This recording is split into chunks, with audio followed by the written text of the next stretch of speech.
Hey, Team 51 World, welcome to the Weekly Sizzle. Back at it again, and we're 1 week closer to the IFA Annual Convention, which, if you've watched the Weekly Sizzle in the past, I've labeled as the Super Bowl of franchising.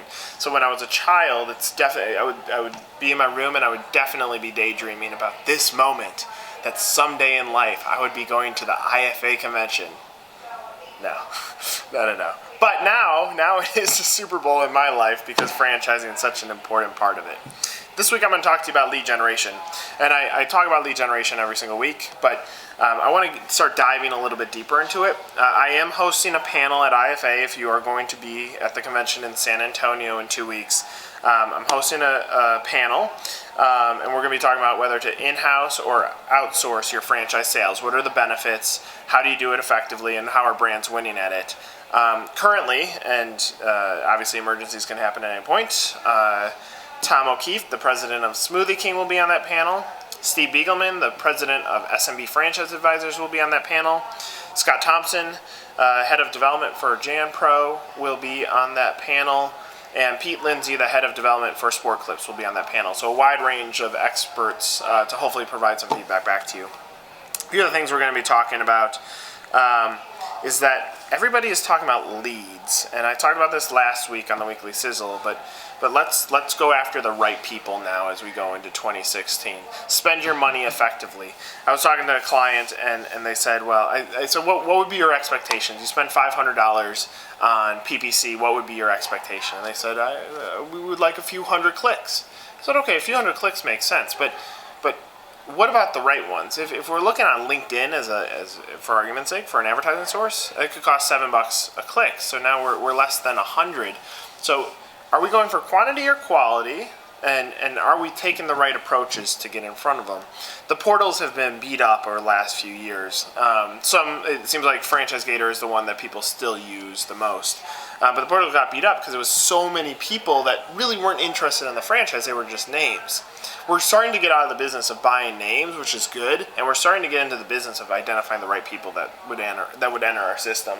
Are they passion qualified? Are they financially qualified? Are they capable of growing? And are they ready to grow right now?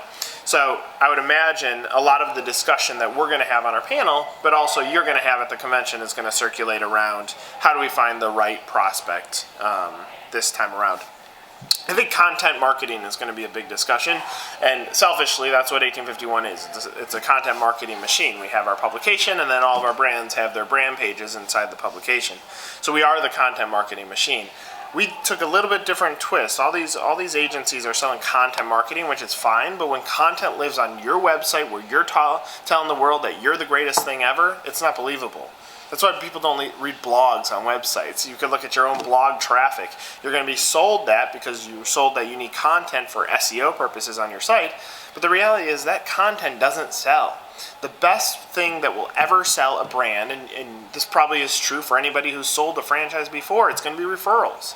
So if referrals are the best way for us to sell, then we're going to lean on referrals in the form of content as well. So that's why third-party content on a third-party site is important, and then targeting that content to the right audience is essential.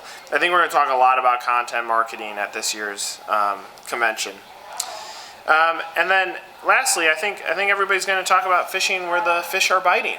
Are the multi-unit guys really interested in buying your brand right now? Have you positioned it properly? And then after you've positioned it, are you fishing in the area that the right people are biting in? We spread our budget so thin. If I have $100,000 and I buy an ad in the Wall Street Journal, and that even if it runs regionally, I'm still advertising in markets that I might not be able to grow in. Me as a brand, am I growing in concentric circles, or am I taking the shotgun approach? Which one works better?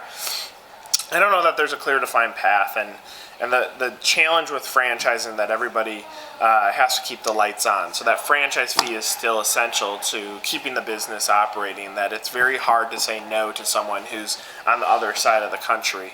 But growing right, the brands that grow right seem to be the ones that go from good to great. So growing right, strong content, great positioning, good storytelling, great franchisee stories, trying to make your positioning better. I feel like that's the direction development is going. And this whole less is more approach, that let's go after the right people, let's spend our money a little bit more effectively so that we can capture the right person. It does amaze me. I look at franchise brands for a living. I look at them all day long. And sometimes I look at it and I say, what are you selling? Are you selling franchising, or are you showing someone the ability to join your brand? This is a tough sell. It's a big life decision. This is not as simple as selling a pack of gum. This is selling someone that on this decision that they're going to go own their own business and be in business for themselves. It's a big deal. Franchising is so beautiful because we cut out some of the garbage of having to discover how to make a business for yourself. It is a beautiful thing, but it's up to us as the franchise community to make sure we're putting the right people in the right brand so they have the greatest chance for success. That comes back to fewer is better and a stronger and right approach to franchise sales, things that I think will be talked about quite often at this year's IFA Convention. So hopefully I'll see you in San Antonio. Please stop by and watch our panel. It's on Sunday afternoon. If you're interested in seeing me in person, I will have 8x10s that I will autograph. It will feature me on the weekly Sizzle. You'll see my nice 1851 logo on there. Just kidding. Safe travels if we don't talk to you before then. If not, we got one more week before IFA, so I'm sure I'll have more feedback for you before we get there. So take care. That's the weekly Sizzle.